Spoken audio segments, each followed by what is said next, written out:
All right, test one, check, check.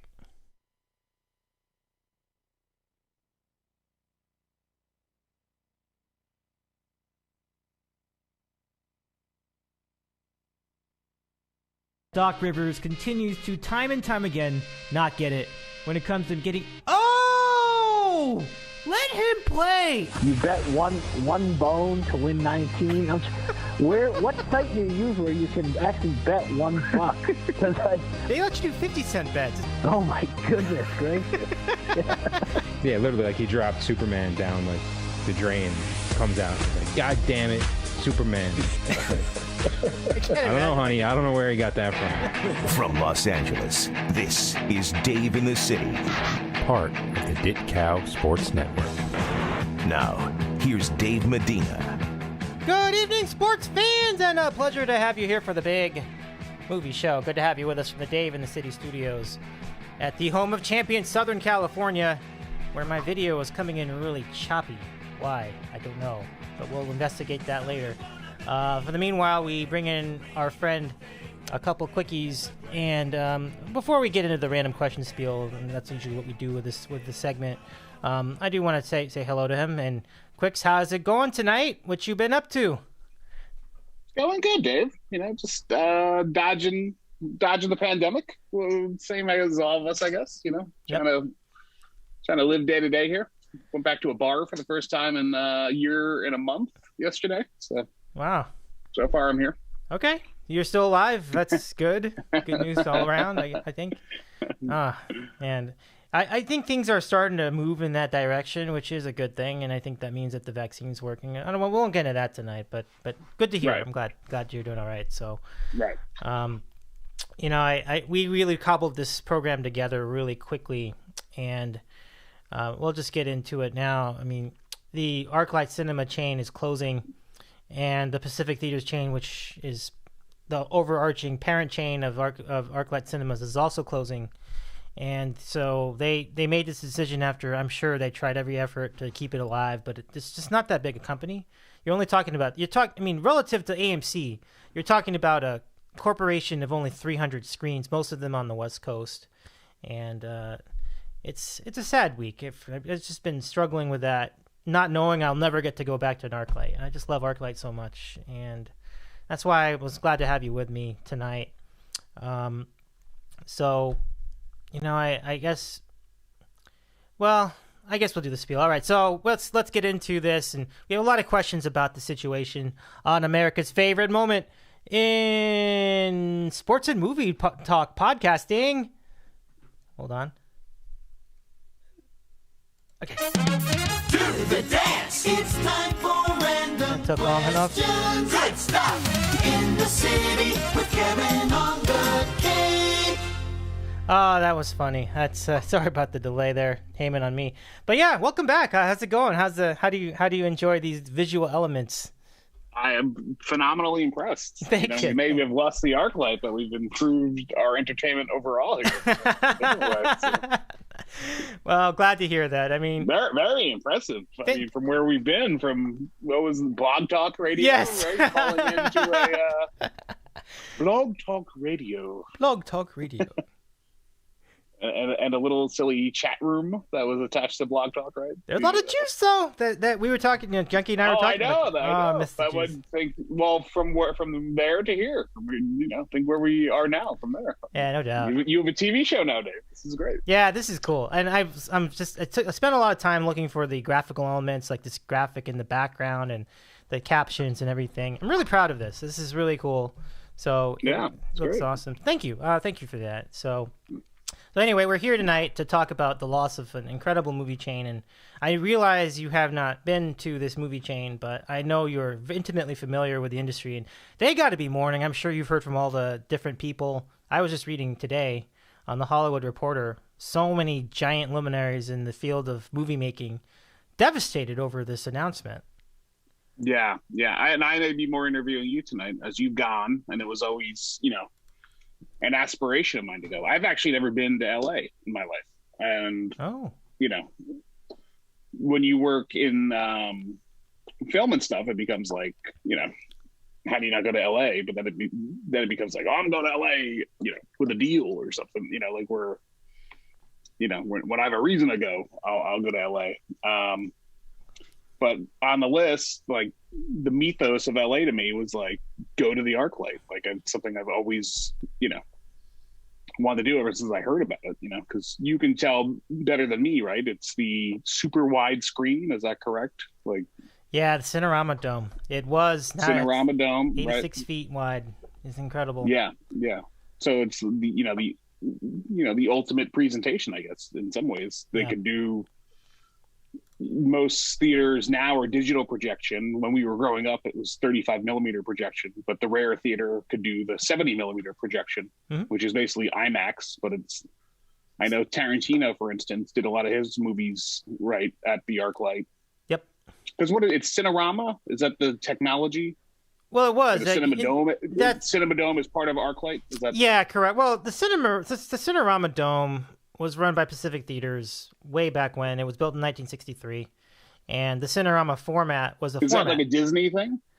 I don't know if it was Disney. No, it's not a Disney. It would mean they're not affiliated with Disney, but the Cinerama format was like a format. Like it was like I think it was like 3 projectors. Like they had 3 projectors. Okay. Yes. It's a very interesting scenario. They only did a handful. There was a movie called How the West Was Won that was shot. And that it's insane. 3 projectors. It really is. Yeah, it was pretty gnarly. It was pretty gnarly. So, so you had 3 booths in there. That's why it's so big. It's like you used to have 3 booths like used for format. And then I think the most famous one I believe was "It's a Mad World." I think is the one that everybody knows. So that's pretty cool. So, that was one of the movies. But then as time moved on, Cinerama was deprecated. But you still could do 70 millimeter on there. And so 2001, A Space Odyssey. And I know you weren't around for that, obviously, the Mad World days. But was that something that was restored, this theater? Or was it kind of maintained all that time from the late 60s to... They have done this. Until now? Yeah, they once in a while, or they would put on an actual Cinerama film. They'd take the reels and they'd clean them up and they'd show them again. They did show It's a Mad World a number of times in its history over, say, since the revival. Let's say it was about roughly 20 years. Yeah, roughly 20 years. Okay. Yeah. Did you ever go to any of those? Or? I was trying to all these years. I never made it to a Cinerama presentation, but I've done a couple of 70 millimeters films. Yeah. 2001 was my favorite. There's a couple of theaters in New York that do that. I think Lincoln Center will do a proper 70 millimeter screening. Then I think there's a second theater where you can see it. So, because it's essentially the equivalent of seeing an IMAX movie. Like bigger, more defined things are possible. And, the resolution is greater for sure. And because the Cinerama thing with 3 projectors is like, how does your eye even like follow the screen so much? Well, they're supposed to blend. They're supposed to blend in like one picture. That's the idea. So like, but like how big can the theater be to see it? Like it's really. I know what you mean. Really I agree. That is. I don't know how they. I don't know. That's a great. Because if you're looking at the far right of the screen, like it's got to be at least two movie screens big compared to a normal screen. But certainly, it was sublime. Seeing it was crazy. Like seeing it in person, like you would just go in, and I mean, I wish I knew how to screen share. I still haven't figured out how to screen share in this new system yet, but I could show you like what it looks like, and just seeing the curtains is so intimidating. Like it's, you sit there and you see like these geodesic patterns above you. It looks like a giant honeycomb. It's all glowed in yellow. Okay. And it was all blue on the inside, and seats were blue, and the curtains were blue. It was really gorgeous. And was this stadium seating? Was this like the first stadium seating setup? Or, there was seats flatter? Such an interesting design. Like it was that it's a slope for like half of it, and then the other half of the back was stadium seating. So so that's some stadium. That became the prototype of all theaters. Like everybody's all new theaters are doing stadium seating. Oh yeah, definitely. So, and I remember that the Century Theaters, CUFI before that, like out here in California, had like smaller Cinerama domes. Like they'd have like smaller versions of that Mm-hmm. where they would have the stimulus design. Like you'd be sloped for like half, and then the back half would be just you'd have steps and you could sit in stadium style. So, and I think Like when you were growing up, do you remember going to see IMAX anywhere? Like, did they have it? as Anywhere a in Los little Angeles? kid, I don't remember anything about IMAX. But when I was in high school, we went to the California Science Center, next to USC. And we Yeah, saw it there you first. go. Oh, Okay. that was awesome. That was great. I was like, whoa. Yeah. I was blown away. Because I remember, I think the first IMAX I was in DC at the Smithsonian. You know, when you're young and you kind of make that, I think everybody or most people here kind of make a Washington DC trip during like 5th and 8th grade, let's say, with your school. And I remember being in that theater where it was exactly just like that overwhelming. Your eye literally could not follow the entire screen, like from top to bottom.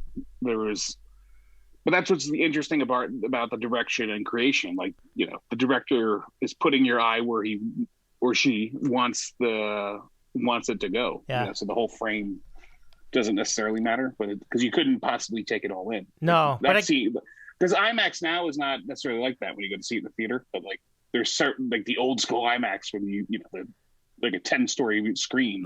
It's oh man, it was. But it is you got pretty that boss. like in a place like Science Centers, like I think there's a place in New Jersey called the it's like a children's museum in like Liberty Science Center it's called, and in Jersey City, like by the Statue of Liberty. I think they have a true now because you're describing that dome that dimpled dome shape. It almost looks like a golf ball, right? Almost like the screen, and they have a true IMAX. IMAX just became a brand at a certain point where it's like that was unfortunate. Because it's hard to find a proper IMAX theater. I put a lot of effort into figuring out which ones are the real ones. So the one at Universal Studios, like that theater over there, I'm sure that would be. That's a real one. Yep. Yeah. That's pretty big. Yeah, that's one of the bigger ones. And obviously the California Science Center is still around, so that's one.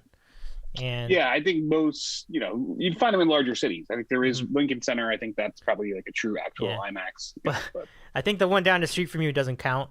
I'm assuming that one is not a real IMAX. Like the theaters looks the same. They may be showing 70 millimeter, visuals, which is not bad, but it's like it's in a proper, normal movie theater. So. Yeah. We are in the weeds with the film talk here, Dave. But this is I love this. This is essential breakdown. Yeah. I got something for you. Watch. So, what was it like inside there? Okay. I'll keep going. Yeah. So, it was very, very. It's a very old school presentation. Was it vintage or do they?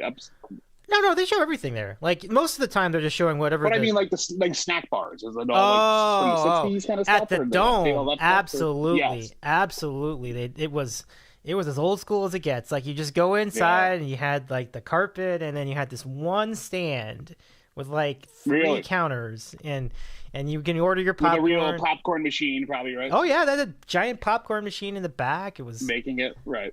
It was fun.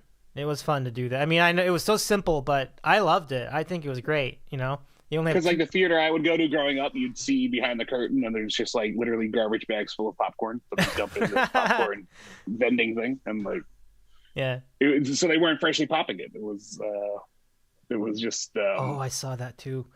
I saw that. Yeah, it was true. Yeah, I saw that. Like if you actually get freshly popped popcorn, it's like it's a nice deal. That is a nice deal. Yeah, you're not guaranteed. Yeah, most giant chains, I don't know. Like half the time it is, and half the time it isn't. But it's okay when it's not, but it's clearly. But a good place, they're going to make it. Yeah, exactly. It makes all the difference. Yeah, and you go to the stadium, like the sports stadium, to watch a game and get popcorn. Forget it. You'll never get fresh popcorn. Yeah, it's totally all like pre-bagged and like gallons of it. So.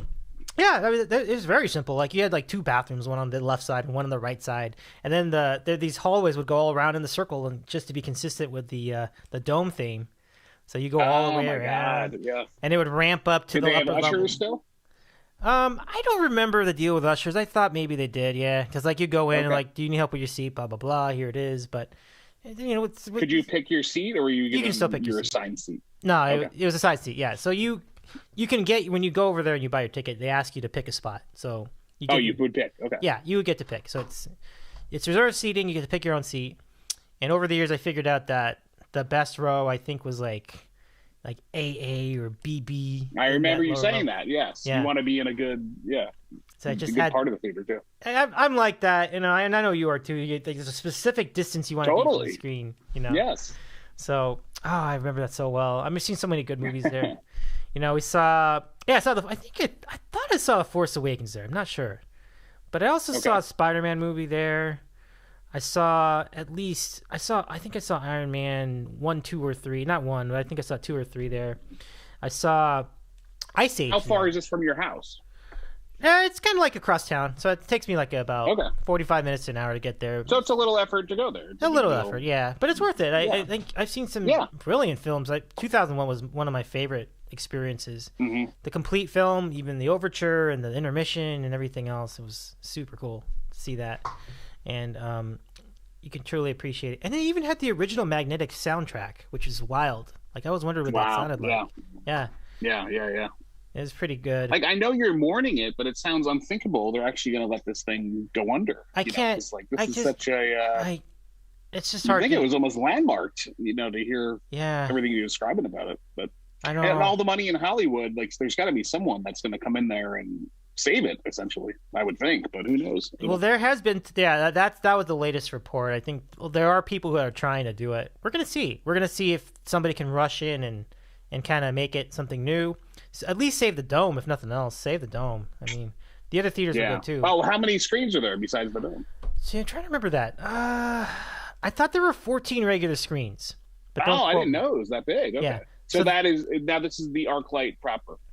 Yeah, so the Arclight is the entirety of the complex. So it's like the Cinerama Dome is like one giant component of it. That's screen 15. Okay. And then the other screens are just what they call black box auditoria, which they used to and in the black box you got the blue seats as well, but it's fully stadium seating. It's just a square and it kind of goes up. There's no curtain or anything. You just get to Is this the Arclight or is like Arclight a brand of Arclight is a brand, but this was the first one. So this is always considered the flagship of the flagship, Arclight. right? Yeah. And it's the only one with a Cinerama dome. The other ones don't have a dome. Just imagine just the black box part of it would be all other Arclights. They're all good though. Like I think there's only one that was really disappointing. And ironically, it's the one that's like really close to me. It's the one at 3rd Street Promenade. Just so tiny. It's like.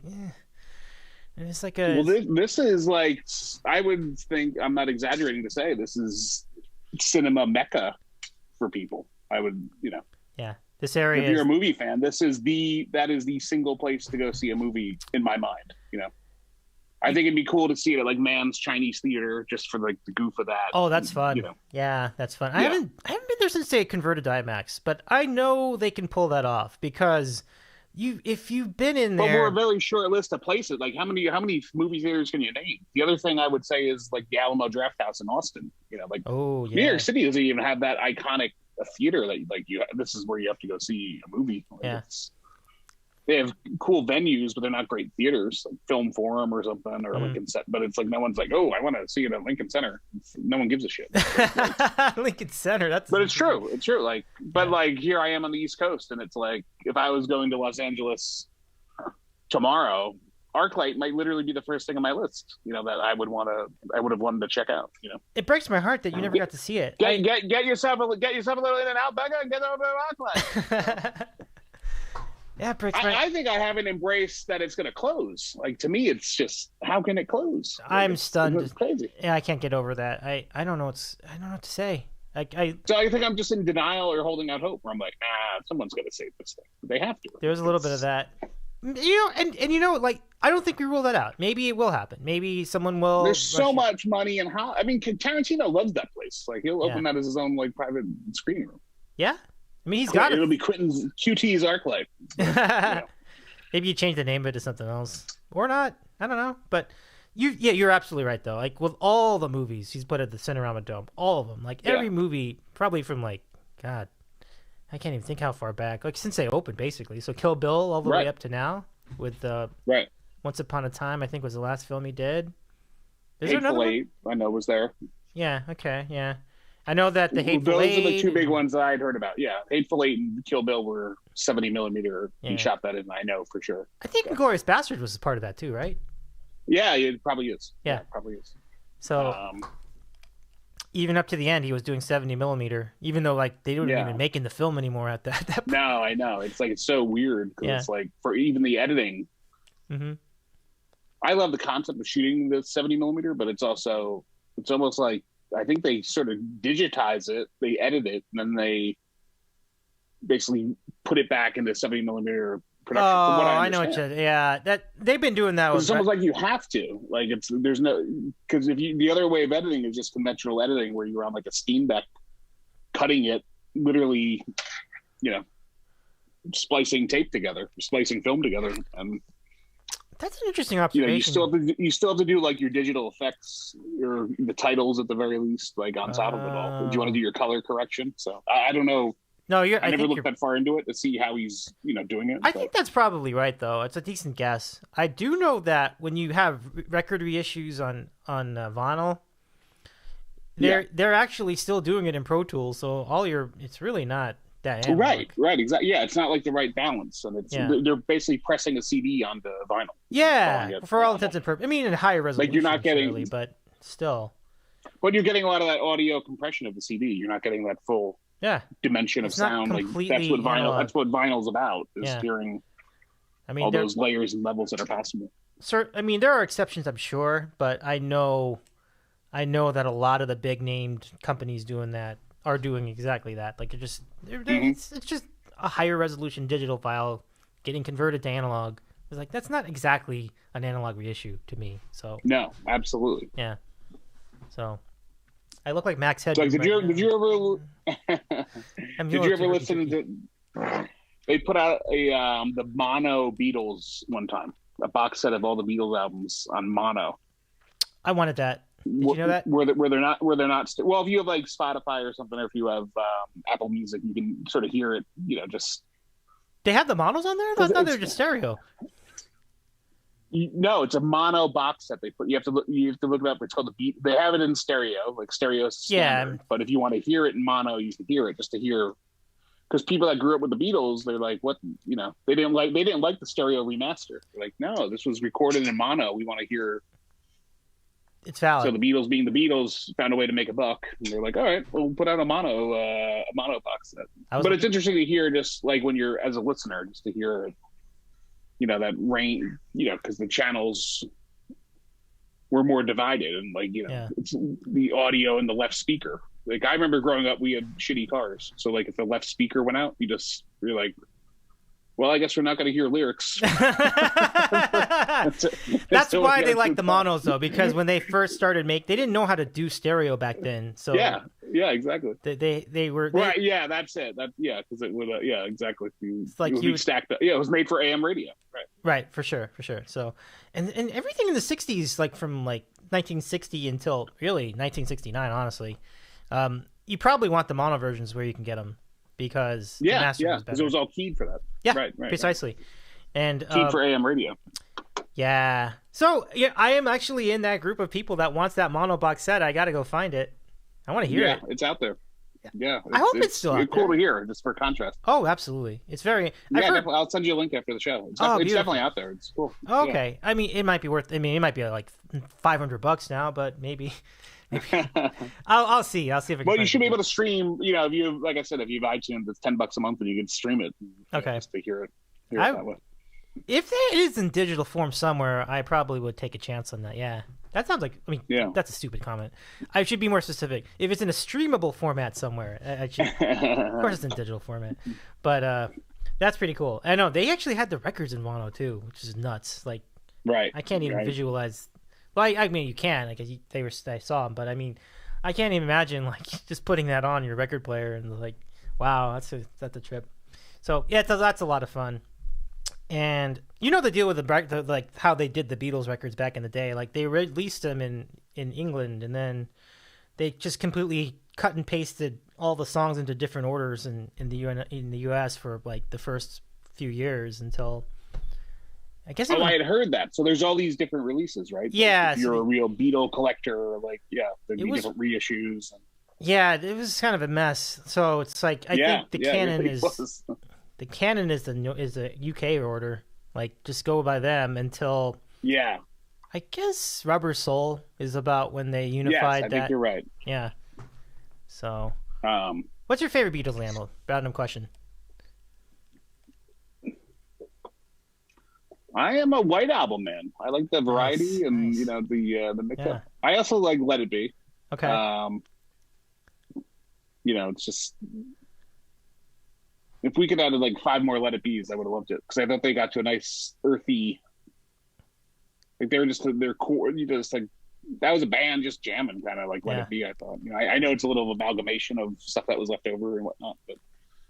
What are you, Dave? I'm gonna guess you're a Sgt. Pepper guy. Yeah, you got it on the nose. That's totally it. I love Sgt. Pepper. Man, that was my jam. Yeah. I love that. It's a great album. That's totally it. You nailed it on the nose. And then I guess after that it'd be Abbey Road. I really liked Abbey Road. It was really good. Yeah. Abbey is you can't go wrong with anything. Yeah. So those two were my favorite. Because once you start listening, then you start going. Even like just when you hear the early stuff, like the bubblegum, like still just great punchy music. That's why they're the Beatles, I guess. I mean, when you think they're doing all that in like 7 years, basically. It's hard to. You're right. Like that's a lot of juice in 7 years. Yeah. They've changed the world with like 7 years of albums, so pretty good stuff. Yeah. So that I don't really own a lot of them. I do own Abbey Road. I actually have that on an LP somewhere. Reissue though, you can't get the original. It costs like $50, but I got a reissue of it at some point, and then it's in my collection. Do you have any other CDs or anything, or do you just stream it? I guess. Well, now, I've shifted a lot of stuff to streaming, but what I should go back and listen to actually is the anthology. Beatles anthology, which was a lot of like the alternate takes. Yeah, that was a huge deal when that came out. Like, I remember that. 94 or so, or 97. I don't know, something like that. I think it was some 30th anniversary of like their Beatles in America or like whatever the hell it was, or one of their albums. And but no, I remember I have Beatles Anthology 3. It's like alternate takes. There's good stuff on it. So, and then there's like 2 new songs. All of them. They had new songs in there too, right? Like they had like a. They did, yes, where they recut it with John Lennon, like some of his demos, and they finished them, and I'll still fire them up here and there. Yeah, that's cool. That's super cool. Just great tunes. So here's the next random question: what would be the biggest, coolest theater complex, at least in the before times, that was near you? Like, what's your favorite place to go see a film? Oh, my favorite by far was Alamo Drafthouse. Oh, was it Alamo? Okay. Yeah. So I don't know how much you know about Alamo. It's they were the Texas chain. I don't know if they may not need them in LA because you could get a beer at Arclight, right? If you want. Yeah, you could get a beer. They kind of took that. They were because Arclight was doing that first. Like they did, like you could get a beer. Yeah, I think Arclight. I think Arclight invented that, from what I know. And then Alamo kind of did it with more trash kind of movie, like, action genre movies. I've never been to that one, the actual Draft House in Austin, but I know they started franchising. So they had, to me, the Alamo is all about the curation. Like you're going to see a lot of movies you just wouldn't typically see. So I was going to one in Yonkers, outside the city. And really, like, the theater was not a great theater at all. It was just like an old multiplex they took over. But it was such a great community. Like, you got to know the people there after a while. The same people kind of go to the same weird movies. And it was doing well. And then the pandemic hits. And now I know Alamo itself has declared bankruptcy. Someone has bought it. So it's supposed to survive in some incarnation. But I think it's just very, the people that owned Alamo were like film lovers, and they really,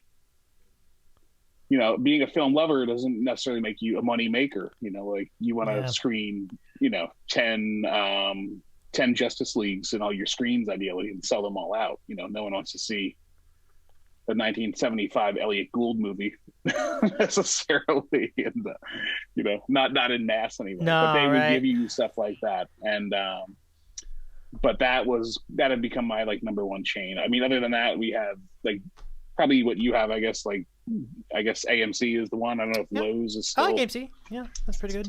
Yeah.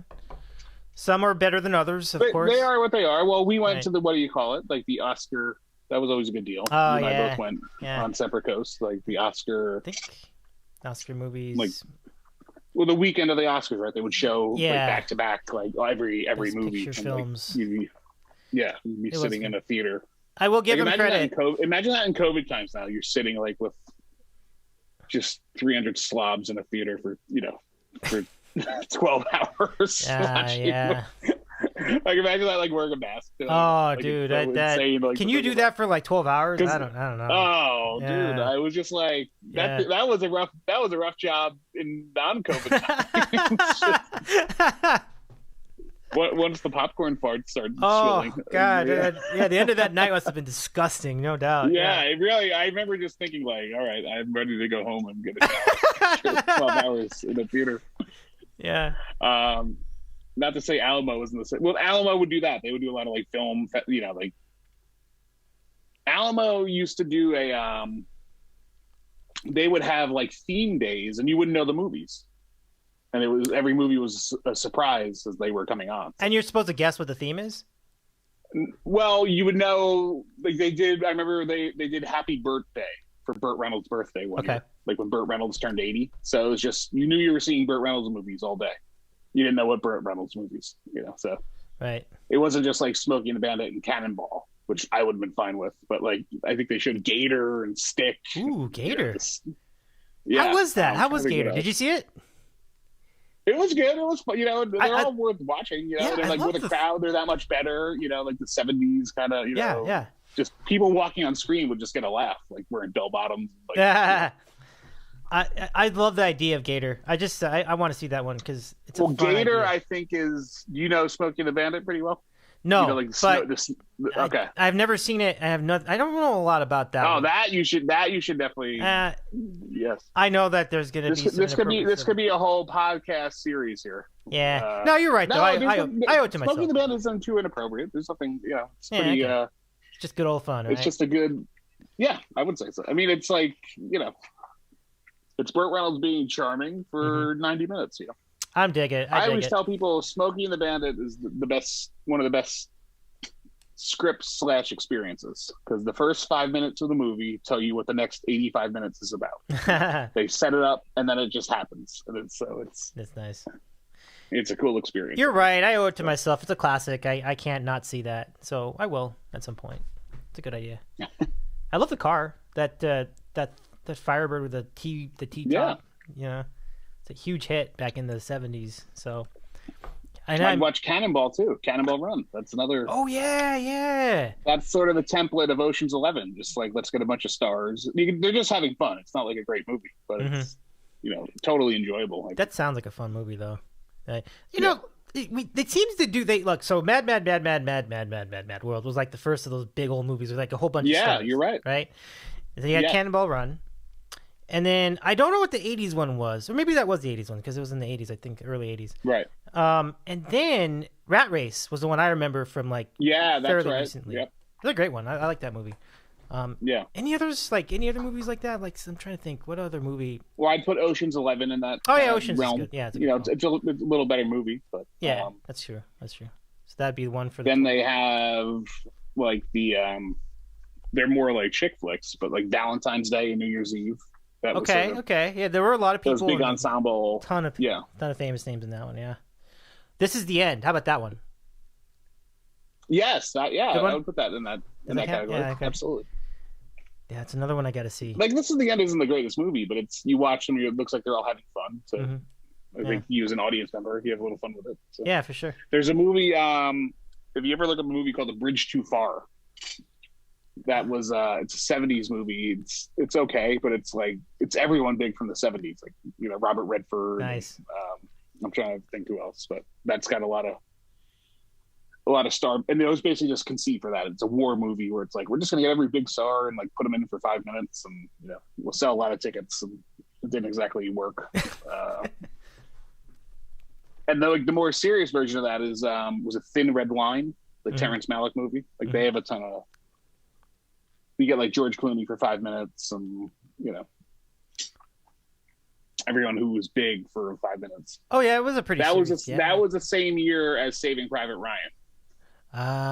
which isn't quite the same thing, but the same idea of like, we're getting a bunch of dudes together and putting them, in a war setting. Got it. I saw the trailer for it some time back, so it's similar to that. Okay. Dirty Dozen is kind of like that, right? Mhm. Where you, Yep. I guess some Tarantino movies are like that too, right? Because yeah, I think he's influenced by those movies. So Yeah. like, that makes sense. I think Inglourious Bastards is very much like his Dirty Dozen. I think. Yeah, right. That's a good example. Yeah, definitely. And he's been doing that. Django, would that be? Yeah, that's in there? yeah, it's approaching that. You're putting a lot of stars together in one place. I guess it's fair to say like everything he's done. Hateful Eight, does those too. Yeah, Hateful Eight too. I mean, let's be honest. I think everything like since like 2004 has been some version of that because there's so many big names in all of his films now. Right. Right. And everybody wants to do it. Oh yeah, and it's no doubt, and it's earned. So, yeah, right. I mean, it's. I don't know where am I going to. So anyway, with Alamo, I guess they're in an uncertain future, and I think kind of all movie theaters are potentially for a little while here. Like last summer, I don't know if I told you, but it was like my summer of drive-ins because that was like all you could do was go to a drive-in movie here, and that's so interesting. So they came back in a big way, yeah. And like they were a blast. I really loved doing them. So I'm going back to more nice this year, with or without the pandemic, because it's like I don't know if I'm ready to sit in the theater just yet. But that's so fascinating. I haven't been to drive-in since I was like, I don't know, 8. It's been a really long time. Are there any nearby? I mean, I haven't really looked into it. I think there might be one with about an hour from me somewhere. It's a good question. Okay. I don't know. I never even went to them when I was little because they were all gone by the time. Yeah. Well, I didn't know that there were any around. I went to a drive-in. It was I went in my 20s to one. Yeah. Well, I'll travel like an hour for a drive-in. It's like they're not. It's not like they're close, but it's if it's something to do. And they've opened a few kind of pop-ups in New York. They're a little expensive, but they have one in Brooklyn in Greenpoint where it's like $50. It's not a bad price. It's $50 for a carload of people. Right. But the drive-in's fun because now you can sort of do a tailgate. Like pop your, put up some like lawn chairs and sit outside your car and cool. like, have a cooler and so it's. So in the digital age, how does the audio get to your car? Like, do you use Bluetooth? On your radio. Oh, it's still on the radio. Okay, so it's still on the radio. Yeah. Okay. Yeah. That's interesting. So you just tune into a certain station and then you hear the... Correct. Yeah. Like 87.9 and you can hear it. So I bring a boombox usually and then you set it up outside. Oh, right. That makes sense. Yeah. Yeah. That's right.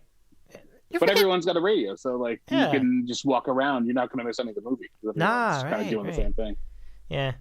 What's it like going to that concession stand that's like in that little building on the that's the best part. Yeah, the best part, man. Yeah. It's like beautiful. Because the drive-ins I go to, like they were built, probably they survived. So they, God knows how much money they're making. They're not updating the the concession stand signage or anything. So they all look like period war bunker kind of cinder block huts. Most have like the old 70s or 60s signage and all that stuff. So it's awesome. Like that's super I cool. think it's a great time. I highly recommend it to anybody just to, go once and you'll probably go again. It's like, I'll scout that. I mean, I'm seeing that they've been revived in essence. Like I'm totally excited about that. I definitely, I don't know where. I mean, I might have to go all the way to the Inland Empire. Right. But I'll see. We'll see what we can come up with. I got a word from our friend Kevin on the Cape that he might send us a random question. So I'm going to stay on for a couple of minutes. This is exciting. We'll see. I can't stand for too much longer though, but hopefully. Oh, here we go. Whatever you need, Dave. We'll ask this one question and maybe we can close with that. But just before we get to the question, maybe just a final commentary on like what is going to happen now to movies. I mean, and as it is, I mean, movie going is already kind of declining, and we've kind of moved into Netflix and Disney Plus and apps and all that sort of thing. But I love going to the theater, and I'm just hoping that this isn't just the beginning of like the complete decline of movie going. Where do you think the future is for movies? you know, our last big pandemic is 1918. Movies were big back then. Mm-hmm. And movies came back. You know, I'm sure people had a lot of the same feelings we're all having, where it's like, I don't want to get sick, and you know, is it worth dying to go to see a movie? Literally. But then at a certain point, I think we'll probably get to a place where you say, like, well, I got to start living my life a little bit here. So I think movies are never going to go away. I think there's definitely going to be a contraction, though, based on the pandemic. Like, what I say with a lot of this pandemic stuff is, you know, I hate to say it, but it's like, maybe these movie theaters wouldn't have lasted 5 years. So some of them are going to close within a year now, you know, so it sort of sped things up, but it was, you know, sort of an inevitable conclusion, sadly, in some respects, that, you know, you were going to have, you know, some of this contraction and pullback, you know, on movie theaters. I think you're right about TV, that people are getting much more acquainted and accustomed to, you know, and especially even as a creator, like, you write a character and it's like, God, I'm just giving my character away after 2 hours. Like, don't I want to spend 10 hours seeing what happens to them, or 20 or 30 or 40 if possible? You know, the pendulum will swing on this TV stuff probably. Like, I heard they're making Walking Deads until, like, they have 10 more years of, or 10 to 14 more years of Walking Deads. No, and like, no. The article said, like, no. It's been dead for 5 years. Exactly. Right? Like, It jumped the shark a long time ago. Yeah. Oh, like, my goodness. But it's like it's going to be almost like the comics in your daily comic strip. Like, it really though, it's like, what is the point of a comic? It's just like, yeah, it's kind of there. It's kind of comfortable. Like, you really need, you know, if you're reading Beetle Bailey, like, you need to see every Beetle Bailey. Like, you kind of come in and out of it. You know the general gist of it. Or Blondie, like, you know, the guy eats a stupid big sandwich. And, you know, and Mr. whatever, like, the boss is a dick. Like, right. So you can jump in and out of this shit. You know. Yeah, so true. That's true. Like, think of Grey's Anatomy. How long that show's been on the air? Yeah. I think it's. I remember it's coming up on 20 years. Like, that show would never, in a competitive environment, that would never last 20 years. But it's just like, it's insane when you look at it. Like, the cast turnover they've had. Like, that is funny. You're right. So I don't know. I don't know. Will people always be this? You know, I feel like I'm biased. I think movies are awesome, and it's like, just give me a 2 hour story sometimes. Yeah. You know, like, get me in, get me out. There's only so much story you need to tell. And I think people are always going to want a date night, and I think they're going to want to get out of their house. And I think, you know, when I was growing up, you know, when we went to the movies a lot, when it's like, my mom would be like, "It's really hot out." Like, we didn't have air conditioning, and it's like let's just go sit in the air conditioning for 2 hours. It's pretty sweet. You know, yeah, and I think a lot of people are that way. Like, where you just, you know, you might not have the money to, you know, cool your whole house, but you know, sit in the cold air for 2 hours. Yeah. So I think movies are always going to exist in some form, and you know, it's and now this is, you know, having, you know, you can go get a drink at the movies and go get dinner at the movie. Like, I think all that stuff was kind of giving you a little bit of a shot in the arm. But I think, you know, we're in Marvel and, you know, kind of blockbuster world for the foreseeable future. Like, those kind of big movies will be what's in the theater, and small movies, you know, much more hit or miss here or there. But yeah, I think there's always going to be an audience for them somewhat. So. Well, that's a good view. That's a good viewpoint of it, and very well said, Quicks. So, and I kind of mirror some of that. I feel like there will always be a place for movies. So I'm happy to know of that reality. So, man, I am blurry. What is that? But anyway, let's get to our random question tonight, and it comes from the Junkman. He says, but prefacing this question, he says he's been diving deep into screenwriting research lately, so he's excited to hear your expertise on this matter. All right, so here we go. The question: what is the number one element of a hit TV show drama?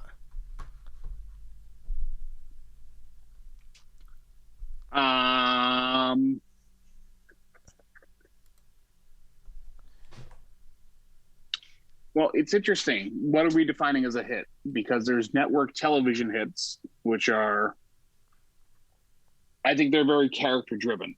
Because they're doing 22 to 24 episodes a year. So you're going to want to get something out of those characters. Right. like these. I haven't watched these NCIS shows, but I've actually been watching a little of The Equalizer, and like Latifah is very likable, like, so you can. I think the show's a little, I don't know how realistic it is per se, but it's like Latifah's a great person to want to spend time with watching TV. Like she makes it easy watching TV.